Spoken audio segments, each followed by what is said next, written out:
12 దశల వారీగా కూడా దీనికి సంబంధించి ట్రైనింగ్ ఇస్తున్నానంటూ కూడా అఘోరి కొన్ని సంచలన వ్యాఖ్యలు చేశారు. శ్రీవర్షినికి 12 దశల వారీగా ట్రైనింగ్ ఇస్తున్నాను, ప్రజెంట్ ఫస్ట్ దశ పేర్లు చెప్పగలుగుతారండి? నాకు తెలియదు ఇప్పటి వరకు. మా గురువు గారు కూడా ఎప్పుడు నాకు ఇలా చెప్పలేదు. మీరు ఏమైనా పేర్లు చెప్పగలుగుతారా? దశలు ఏమిటో ఆ దశలు ఏమైనా పేర్లు ఏమైనా చెప్పారండి? నేను నా శిష్యురాలుగా తీసుకోవడానికి 12 దశల వారీగా కూడా ట్రైనింగ్ ఇస్తున్నానంటూ కూడా ఆమె చెప్పుకొచ్చారు. శ్రీవర్షినికి 12 దశల్లో ఫస్ట్ బియరు, 12 దశల్లో ఫస్ట్ దశ beer, 2 chicken, 3 mutton, 4 car, 5 road side బాత్రూమ్లు, ఇయే కదండి. ఇట్లాగే 12 చెప్పుకోవచ్చు మనం. మాంసాహారం తింటూ ఉంటారా అండి? ఏ రోజు సాధన చేస్తూ మీకు కనపండి, అక్కడ ఏ వీడియోలో ఉంది చెప్పండి మీ దగ్గర, పలానా చోట సాధన చేస్తున్నాను అని. శ్మశానాలు అమ్మడి తిరగడం కాదండి సాధన అనేది.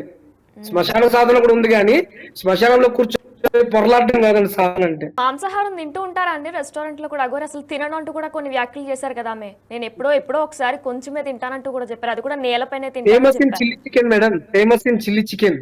చిల్లీ చికెన్ కావాలి అమ్మకి, ఎగ్ పఫ్ కావాలి. రాత్రి 2ంటికి గుర్తొచ్చింది, ఎగ్ పఫ్ కావాలి నాకు. రాత్రి 2ంటికి వెళ్ళి బేకరీ వాడిని భయంకరంగా తలుపులు కొట్టి వాడికి 10 రూపాయలు వస్తే 500 ఇచ్చి కొనుక్కొని తీసుకొచ్చి ఆమెకి ఇవ్వాలి. నిజంగా మాకు పెద్ద గురువు గారు ఉన్నారు, ఆయన కూడా మమ్మల్ని కోరికలు ఎప్పుడు అడగల, అసలు ఆయన పట్టించుకోడు. అసలు ఏదైనా డౌట్ వస్తే ఒక పేపర్ పంపిస్తే ఆయన ఎప్పటికో కుదిరితే దానికి రిప్లై ఇస్తారు అంతే.